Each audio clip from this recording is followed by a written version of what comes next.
எத்தனை போராட்டம், எத்தனை போராட்டம். நாம் கேட்கவில்லை 5000 ஏக்கரில் வானூர்தி நிலையம். ஏன் திணிக்கிறார்கள்? நாம் கேட்கவில்லை ஸ்டெர்லைட் ஆலையில் வேலை வாய்ப்பு, நாம் கேட்கவில்லை அணு உலை மின்சாரம்.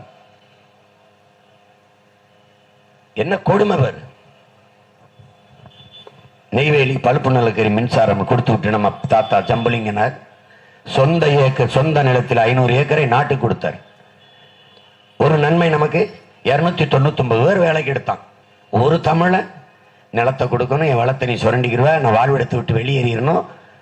எப்படி இருக்கு பாரு. என் மின்சாரம் எல்லாரும் எடுத்துக்கிடுவான், என்னுடைய நரிமணம் பெட்ரோலை எல்லாரும் எடுத்துக்கிடுவான், என்னுடைய மீத்தேனீத்தனை எல்லாரும் பிரிச்சுக்கிடுவான். ஆனா காவிரி தண்ணி அவனுக்கு, முல்லை பெரியாற்று தண்ணி அவனுக்கு, அவரவர் வளம் அவரவருக்கு. அப்ப என்னுடைய வளம் எனக்கு தானே.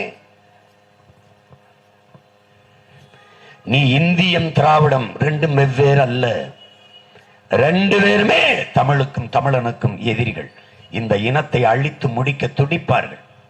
நம்மளை அப்படியே விழுங்கும் பூதங்கள்.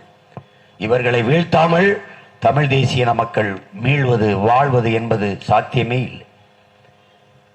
எனவே இந்த தலைமுறை தமிழ் தம்பி தங்கைகள் விழித்துக் கொள்ளுங்கள், விழித்துக் கொள்ளுங்கள்.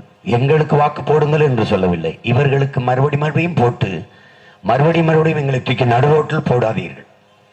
எத்தனை காலத்திற்கு நாங்கள் இப்படி கத்திக்கு நிற்பது? எங்களுக்கு இது தேவையா? எனக்கும் என் தங்கைக்கும்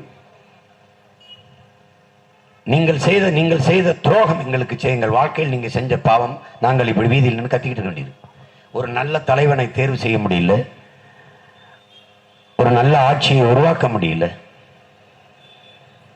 என்ன இருந்தாலும் நம்ம சாதி விட்டுற முடியாதுன்றீங்க, என்ன இருந்தாலும் திமுக நம்ம இருந்துட்டோங்கிறீங்க. சுபாஷ் சந்திர போஸ் சொல்றான், மாவீரன் சுபாஷ் சந்திர போஸ், ஒரு கட்சியை ஏற்றுக்கொண்டு அந்த கட்சியில இருக்கும்போது அந்த கட்சி என்ன தவறு செஞ்சாலும் அதை சகித்து கொண்டு இருக்கணும். அதுதான் தேசப்பற்றுன்னு, அந்த தேசப்பற்று என் கால் செருப்புக்கு சமம்ங்கிறான். செய்திகளை உடனுக்குடன் தெரிந்து கொள்ள உடனே சப்ஸ்கிரைப் பண்ணுங்க.